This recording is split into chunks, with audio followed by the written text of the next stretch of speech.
Kabar terbaru soal pegawai honorer datang dari Menteri Pendayagunaan Aparatur Negara dan Reformasi Birokrasi, PAN-RB, Abdullah Azwar Anas. Azwar baru-baru ini menegaskan bahwa pihaknya akan menghindari kebijakan pemberhentian massal atau PHK saat menerapkan kebijakan penghapusan tenaga non-ASN pada November 2023. Presiden Joko Widodo sendiri meminta Azwar untuk mengkaji masalah ini, mengingat kebijakan soal honorer akan berpengaruh pada 2,3 juta pegawai dengan status tersebut dan daerah serta kementerian, lembaga yang mengandalkannya.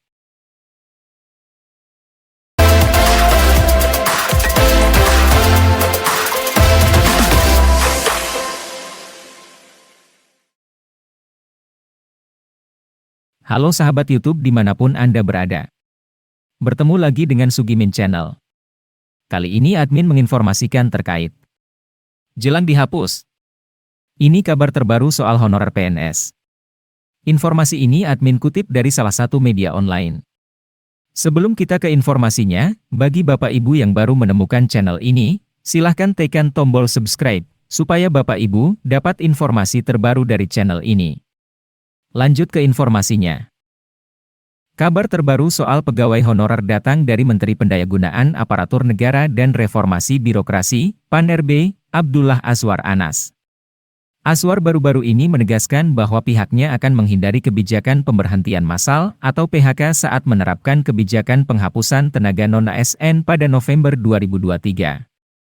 Presiden Joko Widodo sendiri meminta Azwar untuk mengkaji masalah ini, mengingat kebijakan soal honorer akan berpengaruh pada 2,3 juta pegawai dengan status tersebut dan daerah serta kementerian, lembaga yang mengandalkannya.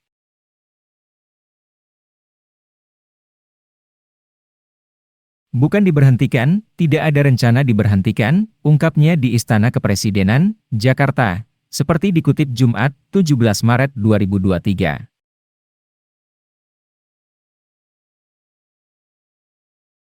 Meski tidak diberhentikan, dia mengaku tengah meramu opsi konkret untuk menangani tenaga non-ASN yang ada di lingkungan pemerintah pusat maupun pemerintah daerah saat ini, seperti tenaga honorer, pegawai tidak tetap, pegawai tetap non-PNS, dan tenaga kontrak, yang totalnya mencapai 2,3 juta orang. Adapun, menurut Anas, opsi penanganan nasib akhir para tenaga honorer yang akan dilaporkan ke Presiden Joko Widodo dan telah ia komunikasikan ke Komisi 2 DPR RI itu secara garis besar akan menitik beratkan pada jalan tengah. Artinya minim menggunakan anggaran dan menghindari PHK. Dan tidak akan tambah beban daerah. Ini yang kami sedang cari solusinya. Jadi yang penting kita hindari PHK, pembekankan anggaran, tidak ada lagi istilah non-ASN, ujar Anas.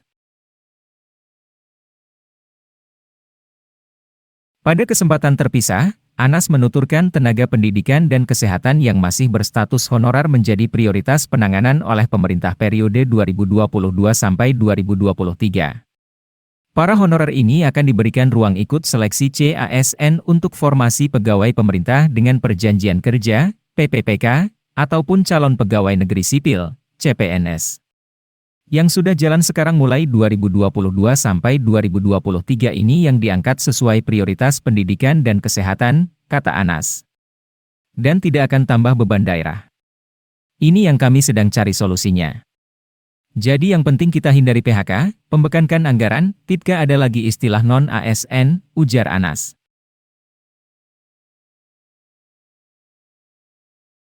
Dalam kurun waktu tersebut, pemerintah telah menyiapkan 700.000 formasi bagi kesehatan dan pendidikan. Namun, yang terserap atau yang diusulkan oleh pemerintah daerah kebutuhannya hanya sebanyak 400.000. Nah, kami berharap daerah segera mengusulkan untuk PPPK dari daerah karena pendidikan dan kesehatan sedang jadi prioritas, tutur Anas. Yang sudah jalan sekarang mulai 2022 sampai 2023 ini yang diangkat sesuai prioritas pendidikan dan kesehatan, kata Anas. Dan tidak akan tambah beban daerah. Ini yang kami sedang cari solusinya. Jadi yang penting kita hindari PHK, pembekankan anggaran, tidak ada lagi istilah non-ASN, ujar Anas.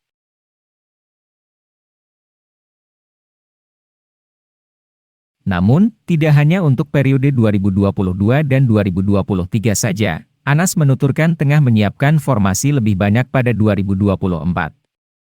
Dia melihat akan ada lowongan untuk menjadi CASN pada tahun itu sebanyak 1 juta lebih formasi. Sekarang kita sedang ajukan formasi, 1 juta lebih formasi yang kita ajukan untuk 2024. Tentu tenaga non-ASN tidak hanya guru dan kesehatan, tentu di banyak tempat banyak, karena itu sedang kita siapkan opsi terbaik, ungkap Anas. Dan tidak akan tambah beban daerah. Ini yang kami sedang cari solusinya. Jadi yang penting kita hindari PHK, pembekankan anggaran, tidak ada lagi istilah non-ASN, ujar Anas.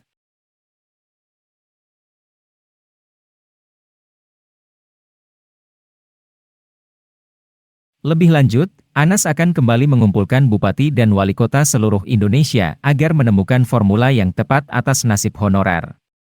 Di mana tidak ada pemutusan hubungan kerja, PHK, namun juga tidak membebani anggaran negara maupun daerah. Ini sedang kita selesaikan, sedikit lagi lah, imbuhnya. Hal ini mengingat pada beberapa daerah, peran honorer sangat penting dan strategis. Nah, begitulah informasi terbaru dari admin terkait. Jelang dihapus. Ini kabar terbaru soal honorer PNS. Semoga informasi ini berguna bagi Bapak Ibu semua.